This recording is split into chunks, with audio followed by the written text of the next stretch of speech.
Mr. Chairman and Ranking Member Portman, wonderful to have an opportunity to talk to you. I think this is a very important subcommittee, and you're doing extremely important work. And what I'd like to do is give you just a few minutes of my own background as it's relevant to what I'm going to be talking about. I once was introduced at a dinner, and the fellow went through my resume, and I got up and said the only conclusion I can take from that is that this fellow can't hold a job. Because I've had so many careers. I've been a lawyer, worked in public broadcasting, I've been a developer, I've been an entrepreneur, owned my own business, and I was also governor of Maine for 8 years. And in fact, when I was governor, one of my primary focuses was on the regulatory process. When I was elected, I would say it was fair to say that the most controversial and in some cases disliked agency in the state was, not surprisingly, our Department of Environmental Protection. Everybody had a story about the problems they'd had with the regulatory process. So I've experienced it. I've also been a board member of large companies and small companies, particularly in the financial services field. So I've seen how regulation right now, I think, is far overburdening small community banks and financial organizations. What I'd like to do is just run through, very briefly, 4 or 5 principles that I think need to be contemplated when we're talking about regulations and regulatory reform. Principle number 1 is we live in a competitive world. Everywhere in the world, people are trying to take our jobs. Everywhere in the world, people are trying to compete with our companies and put them out of business if they can and take our jobs to their country. That means that regulation has to be smart. We don't have the luxury of being able to impose regulations that are going to impose unnecessary costs on businesses in this country that leads to the business and the jobs being shipped overseas. That's a constraint that we have to have in the back of our mind at all times. We don't have a free range to regulate in any and all fields with no regard to what the costs of compliance are and what the cost of implementation are, because somebody wants our jobs right now, today, all over the world. That's principle number 1. By the way, just to put a sharp line on that, a lot of people don't realize in the last 10 years, 32% of the manufacturing jobs in the United States have been lost. 32%, 42,000 factories have closed. Not jobs lost, factories closed. And when you lose a third of your manufacturing capacity in 1 decade, that's not evolution. That's not a minor change. That's a revolutionary, destructive change. And I think I don't need to testify to you, gentlemen, about the importance of manufacturing. I'm not saying regulation was necessarily all or a part of that, but the point is we are in an economy where we're going to have to compete. We don't own the world market anymore. Principle number 2, regulations have a cost, and not all regulations are created equal. One of the examples is the regulations that are currently starting to accrete would be the word I would use, on the small financial centers, community banks.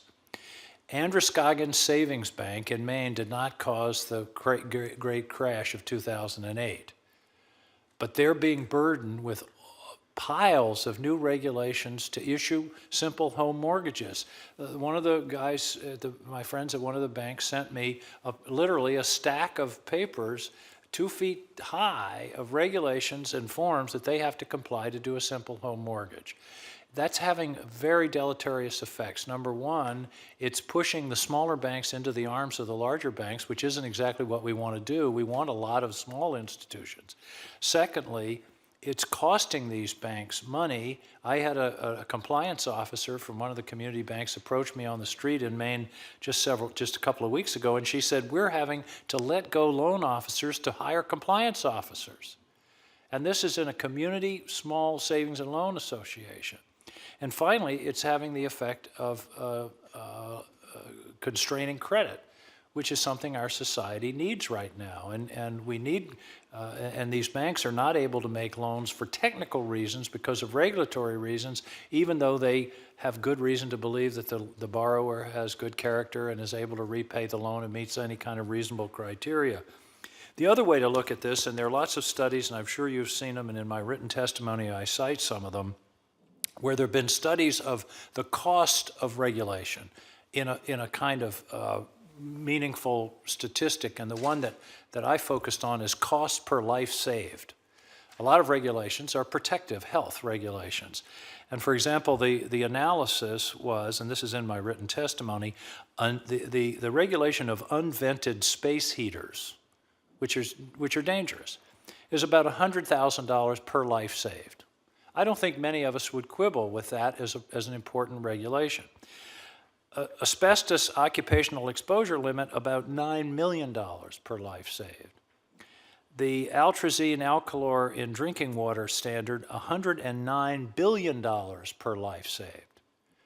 And the point being that we've really got to think about what the cost versus the benefits are when we impose these regulations, and that all regulations aren't the same. Principle number 3, time is money.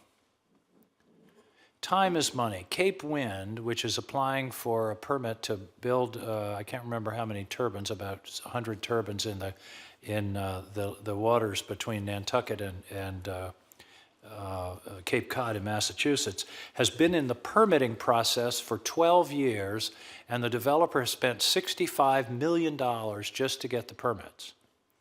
Now, I don't think there's a system. I just don't know how anyone with a straight face can argue that that's a good system. Now, we can argue about whether Cape Wind is a good idea or not, but some kind of decision should have been made somewhere short of 12 years and somewhere short of $65 million, because the developer, no rational developer will go to that extreme. And I believe in Cape Wind's case, it's because Jim Gordon just said they're not going to beat me, and he decided as a personal matter he was going to stay in. But the economics of it are terribly daunting. And what we don't see, gentlemen, in these kinds of cases are the projects that never get brought forward. The projects that are eliminated and intimidated and excluded because people look at this process and say, I'm not going to put myself in for that. I'm not going to go through that, or I can't afford to go through that. And our country loses dynamism and loses opportunity, economic opportunity, and jobs.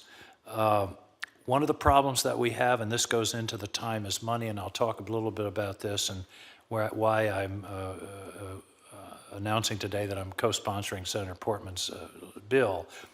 We have multiple regulators of the same essential thing. I don't know the details of the offshore wind project in the Nantucket Sound, but I know that we're talking about an offshore wind project in Maine that potentially is going to be regulated by NOAA, National Marine Fisheries, Coast Guard, U.S. Navy, FERC, and I'm sure I'm leaving several out.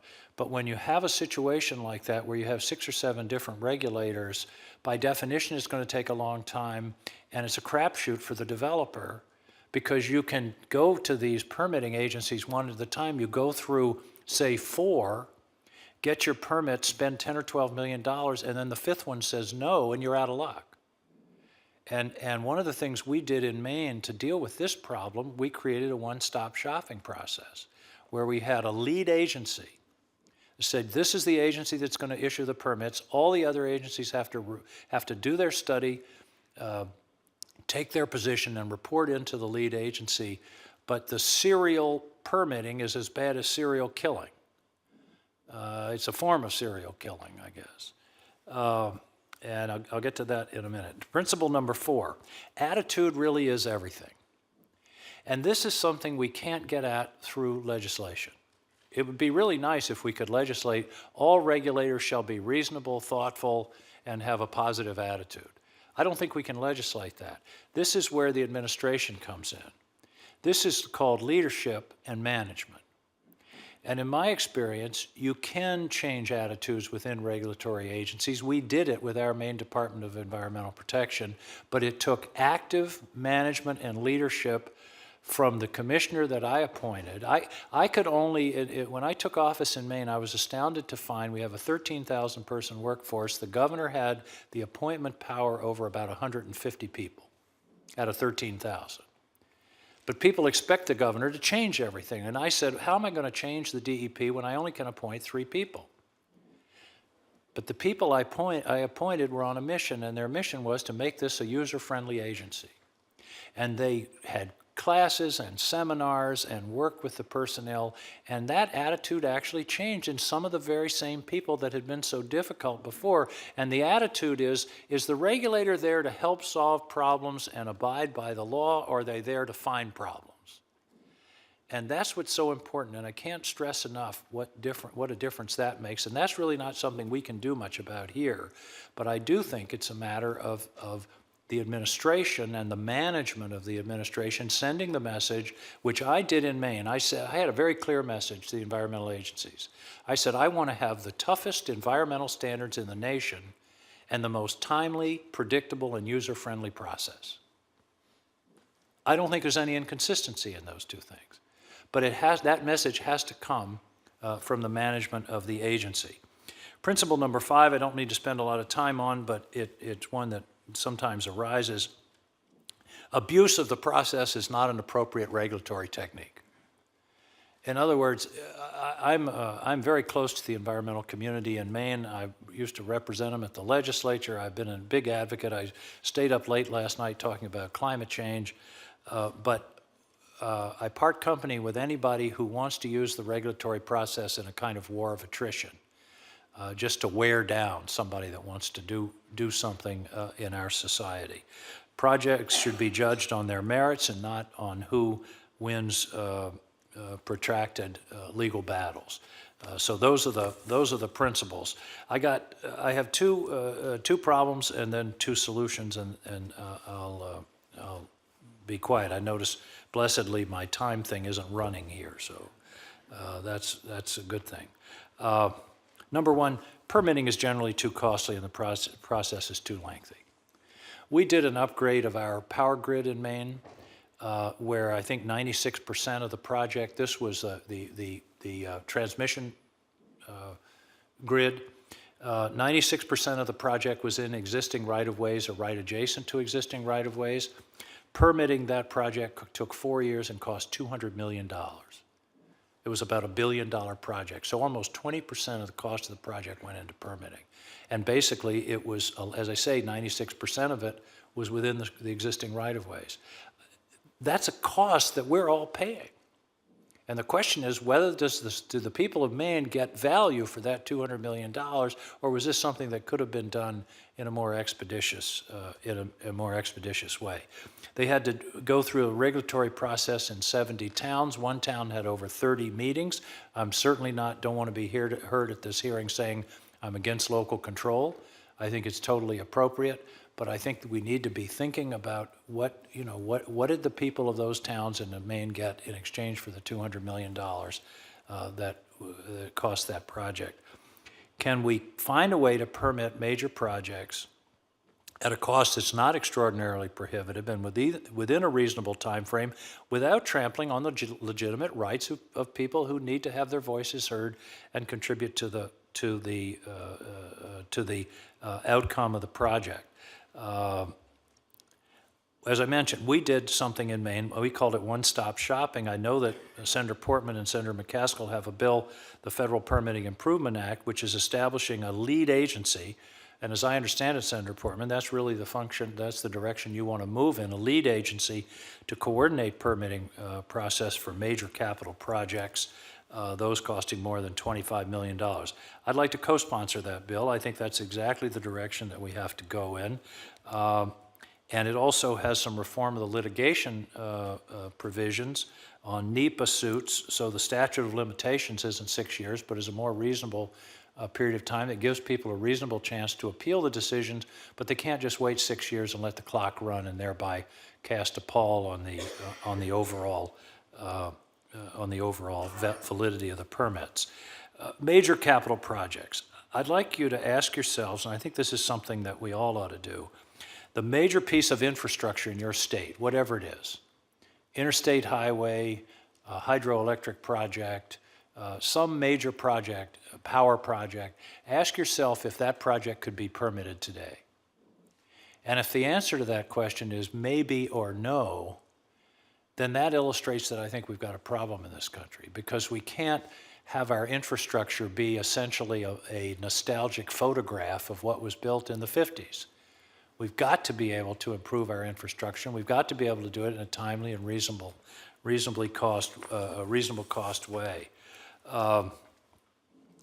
Problem number two, as I've already touched upon, is what I call regulatory accumulation. Regulations tend to have an eternal life, and they don't go away. I would commend to you the best book I've ever read about Washington.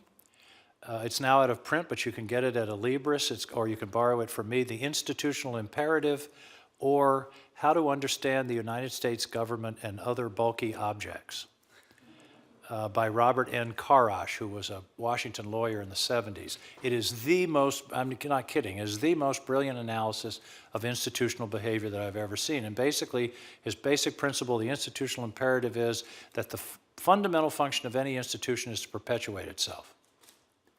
And one of the examples he uses is, it's written like a geometry textbook with laws, theorems, theories, and corollaries. One of the laws is the iron law of the security office. The iron law of the security office is, if you create a security office, threats to security will be found. And that's an example of this kind of regulatory process. If you hire people to regulate, they're going to regulate. That's what they're going to do. And we need to find better ways to ensure that we revisit regulations on a regular basis. And Roy Blunt and I introduced S 1390, which basically is a BRAC commission for regulation. And the idea is an independent analysis of regulations to come before the Congress with recommendations about whether they should be continued, modified, or eliminated. They'd have an expedited process in Congress. And this idea, by the way, came from the Progressive Policy Institute, and it's received quite a bit of positive attention. In conclusion, as I said at the beginning, this is a very important committee, a very important topic. I think it's one of the most important that we can do. Particularly, I just came from a meeting of housing authority directors. We're in an age of a zero-sum game when it comes to finances. Nobody's getting any more money. Therefore, one of the things that we have to look at is where we can relieve regulatory burdens to allow people to go further with the funding that they have, whether it's a housing authority, a community bank, or a business. So I'm delighted to have had the opportunity to meet with you this morning, and I apologize for going on so long, but this is a subject I feel very passionately about, as I hope you can tell. Thank you. Well, I appreciate your comments. They're very insightful. And as long as you've consented to a few questions, this is actually very much out of the ordinary when a senator comes to testify for a committee. In fact, I believe this is the first time I've seen a senator that would be willing to open themselves up for questions. And I had a whole bunch as you were talking through the principles. I'm just going to ask you about one, and it probably isn't in any recent books, but it deals with the amount of money that's being pumped into campaigns, both sides of the aisle. And if you have any thoughts on the dollars to campaigns' impact on the regulatory scheme out there. You mean in terms of regulation Influence. of other things? In terms of influence. Well, I think it was, I can't remember who it was, but somebody some years ago said we have the only system in the history of the world where perfect strangers are expected to give you large sums of money and expect nothing in return. It's an inherently, I think, an inherently dangerous system for democracy, and has become even more so in the last few years. I don't think we collectively have fully realized the vast qualitative change that's taken place in campaign finance just in the last 3 or 4 years since the Citizens United opinion and the rise of the 501c4s and the super PACs and the dark money. I think that's a subject we could really spend some time on. You know, I'm not ready to allege corruption or direct connection or any of that kind of thing, but clearly it's not healthy for democracy to have that amount of money sloshing around in the system. That's good. Thank you.